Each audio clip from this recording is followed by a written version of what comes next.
We'll jump right into it and get started here with Jimmy Kempski and then Les Bowen. Okay. Hey, Joe. Were you given an indication that you'll have an opportunity to compete for the starting job, or was it made clear that you're coming to Philly to back up Jalen Hurts? No, we didn't really talk about that too much. I mean, I talked a little bit to Nick about just coming in here and looking at the benefits and weighing the positives and negatives and all those things. And listen, right now I'm here to play a part in the role of 53-man roster, that wants to win a lot of football games. So obviously I'm a competitor, and listen, I think that all those things and being competitive brings out the best in a room anyway, and brings out the best in a football team. So that's really, the conversation that we've had at this point. Okay, Les Bowen and then Martin Frank. Hey, Joe, welcome. How you doing? What were those positives that you weighed in coming here? And did you get a sense, obviously this is a new coaching staff for us. We haven't seen anything. Did you get a sense of any kind of sense of the offense that you'll be moving into, what it will be about? Right. A little bit. I mean, we talked offense a little bit, but it was really more about just getting to know these guys. And I think a lot of the positives revolved around that. Seems like a really young coaching staff that has a lot to prove. And anytime you have a bunch of guys that want to prove a lot in this league and win a lot of games, and that's their main focus, those are the things that stick out at you. So, I love that Nick and Shane and, all the guys, on that offensive side of the ball are guys that are, want to make a name for themselves and do that by winning in Philadelphia. So I think that's a pretty cool opportunity to be a part of. Have you ever been older than your offensive coordinator or your quarterback's coach? Oh man, I don't think so. Not to this point, but I don't think that's a bad sign. The longer you can stay around, then hopefully that happens at some point. So there you go. Thanks. Hey, Martin and then Jeff Skversky. Hey, Joe, welcome back. I wanted to ask you grew up in South Jersey, played at the University of Delaware. How much does this mean for you to be able to come back and play close to home, near your family, friends, and all that stuff? Well, it's exciting. Definitely been getting a lot of attention from all my buddies back at home recently. But listen, I grew up in this town, and I know what it's like. I mean, there can be a lot of positives, there can be a lot of negatives about that. Just knowing what we're like around here. So I just anticipate it being a lot of fun. I'm really excited about it. I think it's a great opportunity for me and my family just to be here where we are and, in a great situation. So I'm excited about, what the future brings and how it's going to play out in this town. But, I know it's a lot of passionate people that love football and love their sports in general. And like I said, it can be a fun ride. And what did you do with I guess I saw the picture with you in your Eagles t-shirt when you were a kid. I mean, how awesome is that to be able to play for that team you grew up for? Well, it's a lot of fun, and it's going to be pretty cool, especially for a lot of the guys that I grew up, playing with and going to high school with, and all those things. I think they're going to be super excited. And there's a lot comes along with that. A lot of responsibility. They're very passionate about their Eagles, and they want to see us win, and I got to play my part in that and make sure I'm holding up my end of the bargain. Thanks. Okay, Jeff Skversky and then Jeff McClain. Hey, what's up, Joe? How are you? How you doing, Jeff? Good. Want to take you kind of back when you were a kid growing up playing football with your siblings and your dad in the backyard, things like that. Would you kind of envision like one day, throwing a pass for the Philadelphia Eagles? It honestly wasn't too much of a thought. I had no idea. I was just a kid out there, and I was probably acting like I was Fred Barnett, and who else knows who at that point? Keith Byers and all those guys, Reggie White. I can go back that far to those teams, and then when I was in high school, watching McNabb and all those guys, get to all those NFC Championship games. I've played a couple games in this stadium, and it's I came back here when I was in college at some point. I didn't play. I've been back here when I was in Baltimore, and I was always excited to kind of come in to this city and this field and get a chance to play against the Eagles. I always felt like it, it meant a little bit more. So now to have the opportunity to put on this jersey, I really feel like it's going to mean a lot to me, and hopefully I can represent it well. And can I follow up? what did your I'm sure your parents are thrilled, and I'm sure you've had these amazing moments in your career. What was mom and dad's reaction when you told them you were going to go to the Eagles?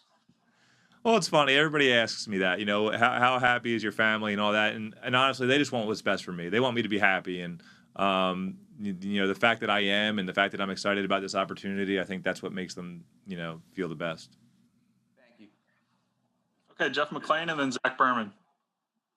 Joe, a year ago, you were coming off the injury, and it probably affected your marketability. You had to take a job, which was essentially a backup job. Now that you're probably in better shape, do you feel like this gives you a better opportunity to compete for a starting job, or maybe there weren't more of those types of offers out there? Right. No, listen, I definitely feel really good. I felt like I got a good opportunity last year and grateful for that to go play a little bit and show that I can still do some things and that I was healthy. And that's what I talked about. I'm here to do my role, and all I know how to do is be competitive and compete. And I think either way, that's going to bring out the best in this team, and that's what I'm ready to do. Okay, Zach Berman and then Tim McManus. Hey, Joe, as a follow-up to that, what kind of opportunities were out there? Was this the hometown pull that swayed you to the Eagles, or was this more of a football decision for you? No, there's definitely a couple interests out there, and I really didn't want to bring in the location as a factor in my decision. I wanted to give myself the best opportunity to be in a good situation, and I just felt like, the new coaching staff and their youth and their excitement and the possibility of what they're going to bring, really led the decision. Okay, Tim McManus and then Mike Kay. Hey, Joe, there's been some questions about just how you view kind of mentoring a young quarterback. What is your take on that, especially right now as it applies to Hurts, and have you kind of evolved in that way over the course of your career? Right. Well, listen, I think I've spoken to it a little bit, and just saying that, I'm here to do what's best for our team and help us win football games. And the thing I've said so far is that, I think competition, in any room and on any team is something that brings out the best. And, that's really what I'm here to do. And I know we've talked about it before in different places and things like that, but, I think it's that simple. This is, a football team is not one or two guys. It's a bunch of guys doing what they're supposed to do.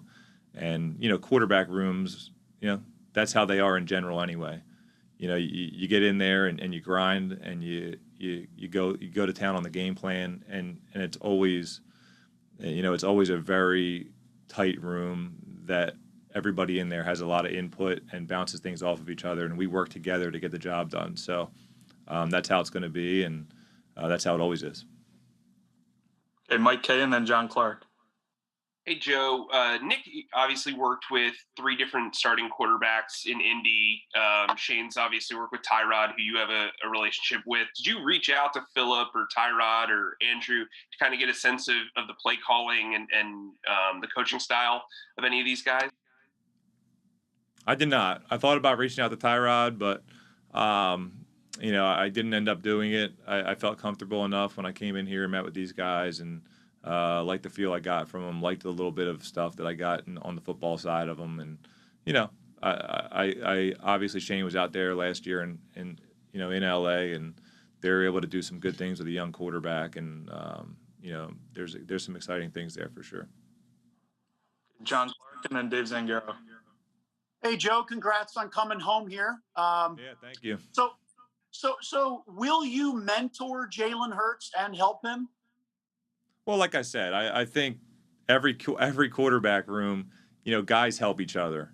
That's what we're here for. That's what the whole team does. So I'm gonna do my part, and we're gonna win a lot of football games. And part of that is getting in the QB room, grinding, and helping each other out. Okay, Dave Zangaro and then John McMullen. Hey, Joe. You mentioned competition a few times already. So, do you think you're going to have a legitimate shot to compete for the starting job here? I'm not even really looking at it that way at this point. Like I said, I really just want to come in and, your goal as a football player is always to show people, around you that you can play football. And I don't care what level of playing that is, whether you're the first string, second string, third string guy on the team, you still want to prove to everybody on the football team that you can play football and that you deserve a spot on this team in some capacity. And that's really what my job is. Once I meet the guys and get, dive into this offense, it's going out in the field and proving to everybody that I'm not just some old guy that's been around the league and, is coming to a new team. My job is to prove to these guys that, I deserve some respect and I can play this game at a high level. And that's really what I mean by being competitive and competing, is just showing guys that, I know how to do this and I'm going to show you that I know how to do this. You don't have to look at what I've done in the past or, in a positive way or negative way. Just take it for what it is, what you see today, and that's what I'm here to do. Okay, John McMullen and then Ed Kratz. Hey, Joe, welcome back. You mentioned you didn't want location to necessarily play a role in your decision. Curious how close you got to Andy Weidel down in Baltimore, and if he, him being in this organization had an impact on you. Yeah, I think anytime you have people that, you've been with in the past and have a little bit of, knowledge for the type of player that you are and the type of person that you are, I think it definitely helps with your decision. The fact that I can go grab a coffee in town and happen to bump into him is definitely doesn't hurt. So, I'm excited about that. Ed Kratz and then Rob Motti. Yeah, hi, Joe. With the Eagles being your hometown team, how closely did you follow them when you were in Baltimore? And then have you heard from Jalen Hurts, texted or talked to him or anybody else on the team at this point? Yeah, I'm always keeping an eye on him. And obviously, when I'm away from here, man, when I was in Baltimore, I was the biggest Baltimore fan in the world. And it was honestly a lot of fun to have the chance to play against the Eagles, because I wanted to beat them even more just from being around here. So obviously this is going to be a little bit different angle on that and probably even more fun. And Jalen texted me when the news came out. He's excited about it. I told him I'm excited about it as well. So it's going to be a lot of fun. Thank you. Okay, we have time for two more, so we'll end it here with Rob Motti and then Rob Kessner. Hey, Joe, you've mentioned a couple times how competitive you are, and you've obviously had a ton of success in the league, been a Super Bowl MVP. You entered every season as a starter except last year. What did you learn from that experience last year going into it as a backup and being a backup mostly? And how do you set aside, obviously it takes a certain kind of ego to be as successful as you've been. How do you set that aside when you got to kind of take a back seat? Well, listen, I don't think you do set it aside. I still believe in myself and believe in all the things that I can do. I think that's the only way that you're going to get to where you want to and do the things you want to do. What I learned about myself last year was I love football, and it doesn't really matter the capacity that I'm doing it, in. I love football and I love the opportunity to come in here with the guys every day and do what I love. Go out in the practice field and compete with everybody and bring the best out in every single person in the room. I love doing it. And, last year definitely proved that just because it was a little bit of a different role and I still enjoyed it, to the nth degree. So can't wait for it again. Okay, we'll end it here with Rob Kessner. Joe, back to just coming home, couple things. One, just curious, how many text messages and/or has your phone stopped blowing up yet? And then secondly, how are you going to handle ticket requests? Oh man, the ticket request thing I haven't actually thought about. I just won't respond. Everybody texts these days; they don't really call, so I just won't respond to texts probably, or I'll try to pass them off to somebody else. And as far as getting a bunch of people reaching out over the last couple of days, it definitely has started to kind of taper off a little bit. But people were excited, and it made me feel good. And when I'm walking around town and I see people, I think everybody's generally excited about it. So it gets you going. It gets your juices flowing a little bit. Okay, thanks, Joe. Thanks, everyone. I appreciate it, guys. Thank you.